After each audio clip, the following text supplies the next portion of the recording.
Hi and welcome to Swissquote's Daily Market Talk. It's Monday, 27th of July. The week starts with cautious optimism as oil prices retreat this morning after an unexpectedly calm weekend in the Middle East, which is supporting bonds and equities today. Attention now turns to the Federal Reserve, the Bank of England, and the Bank of Japan meetings this week, with investors around the world looking for clues on their next policy moves amid the persistent inflation risk, of course. Meanwhile, China's membership champion CXMT has just burst onto the global stage today with a blockbuster IPO in Shanghai, and it came as a new threat to South Korea's hottest membership makers like SK Hynix and Samsung, while big technology earnings announcement will continue full speed this week, with investors focusing less on profits and more on their AI spending, their free cash flow, and the valuation risk. So we will talk about all that and more, but before we do, and as always, keep in mind that opinions are my own and this is not financial advice.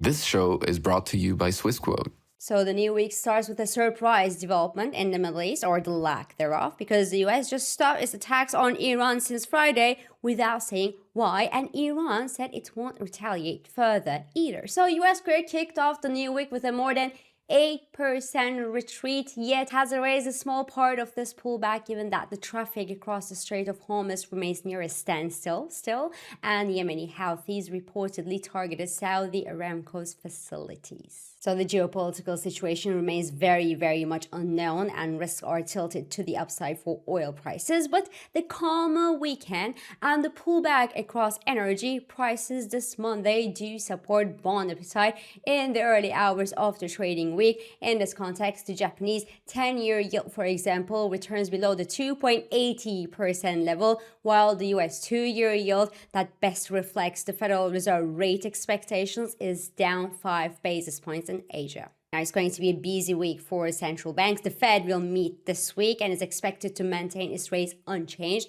Activity on Fed funds futures assesses around 2/3 chance to that scenario of no change this week. But because the Federal Reserve is now changing its communication and forward guidance strategy under the new chair, Kevin Warsh, who doesn't want this kind of communication forward guidance, a surprise 25 basis point hike this Wednesday wouldn't come as a big surprise. Now, the fact that the latest inflation figures from the US came in softer than expected could somehow encourage the Fed to kick that can down to September, but the fact that the energy prices have been rising again with no easy and short-term resolution in the Middle East nor in Ukraine suggests that the Federal Reserve will be delivering that rate hike sooner rather than later. I still think that September is a better time for a rate action because the summer months are generally thinner in terms of liquidity, and the latter tends to amplify the market reaction to this kind of decisions. But whatever the Fed does,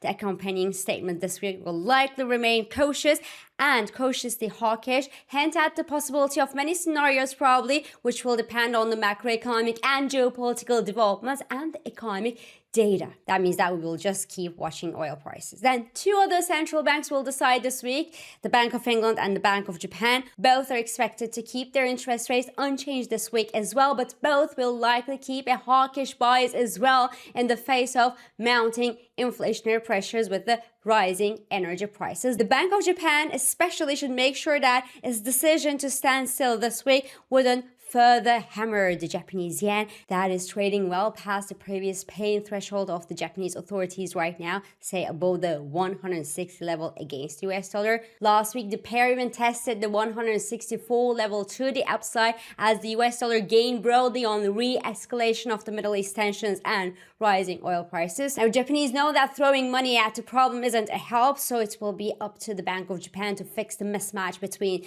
the Japanese policy rate, which today stands below 1%, while the national CPI in Japan rose to 1.7% in the latest reading. So the Bank of Japan's decision and its policy outlook is going to be very important in stopping the Japanese yen's bleeding if that decision helps stopping that bleeding. Over in the UK, the political developments add another layer of complexity to the Bank of England's decision. There too, the latest inflation figures came in softer than expected by analysts, soft enough indeed to buy the Bank of England sometime before announcing a rate hike. But the market today fully prices in 75 basis point hike from the Bank of England into mid-2027. That makes 325 basis point hikes within a year time. But what's interesting is that even that hawkish outlook doesn't make sterling more appealing to FX traders. The dull growth outlook of Britain indeed counterweighs a potentially favorable rate differential. I say potentially favorable rate differential because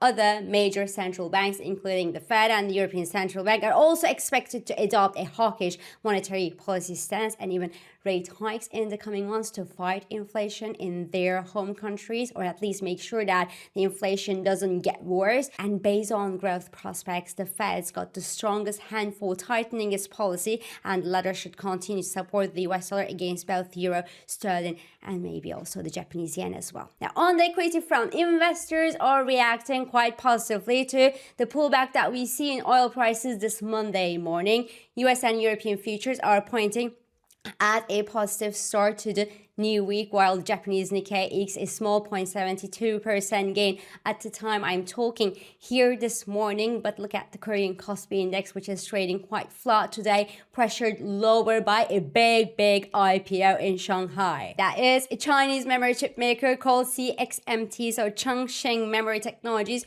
just made its market debut in Shanghai Stock Exchange today in one of the biggest IPOs of China, and its stock price rallied more than 500% in its first day of trading.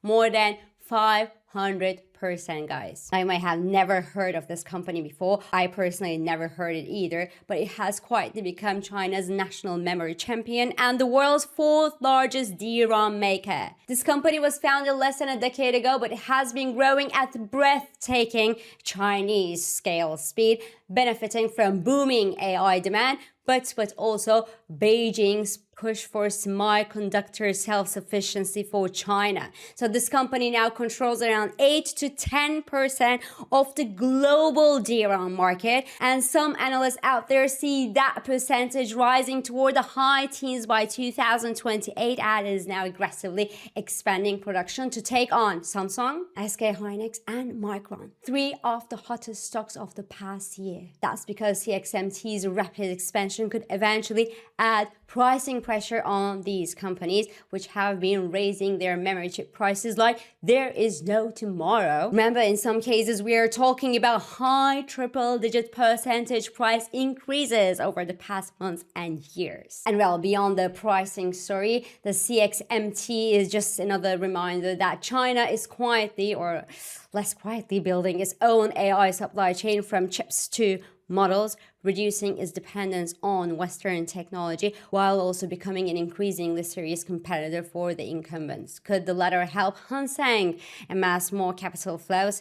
That's a story to be followed. The Hang Seng today remains very cheap compared to the Western peers. Now, coming back to the West, the news of CXMT's incredible market debut doesn't really bother Nasdaq bulls this morning, but we are heading into a busy week in terms of earnings announcements here, and nothing is sure. Four big technology companies, Microsoft, Amazon, Meta, and Apple, will reveal how they performed in the second quarter of this year, but they will also update their spending plans. Remember, investors are growing increasingly uncomfortable and unhappy with the hyperscalers' incredible AI spending plans as their free cash flow evaporates at the same time, forcing these companies to seek the additional financing through stock and bond sales in a macroeconomic environment of rising interest rate expectations, which makes these borrowing costs higher. Remember, the most notable point from Alphabet's announcement last week was not its 82% growth in its cloud unit, but it was the fact that its free cash flow turned negative in the second quarter of this year. And the markets just reacted to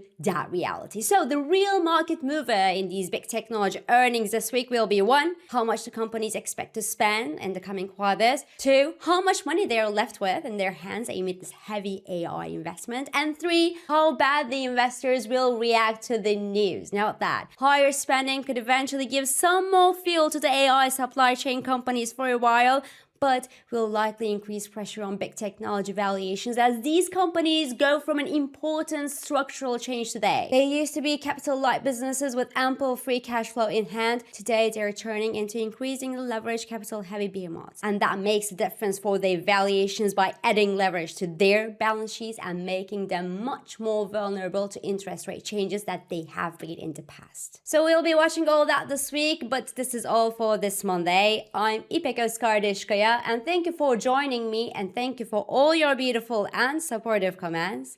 I hope this episode of Market Talk has been helpful and it has been insightful to you. So please do not hesitate to leave your comments, your reactions, and your questions below as usual. Follow us on Instagram, on X, on LinkedIn, but also on WhatsApp, Threads, Telegram, and Blue Sky for regular market updates. Subscribe to our YouTube channel for daily market comments, and please don't forget to hit the like button on these videos to let us know that you enjoy them. So I will meet you again tomorrow, and until then, good day trading. Trading and investing carry risks, including capital loss. CFDs in digital assets are volatile and not suitable for everyone.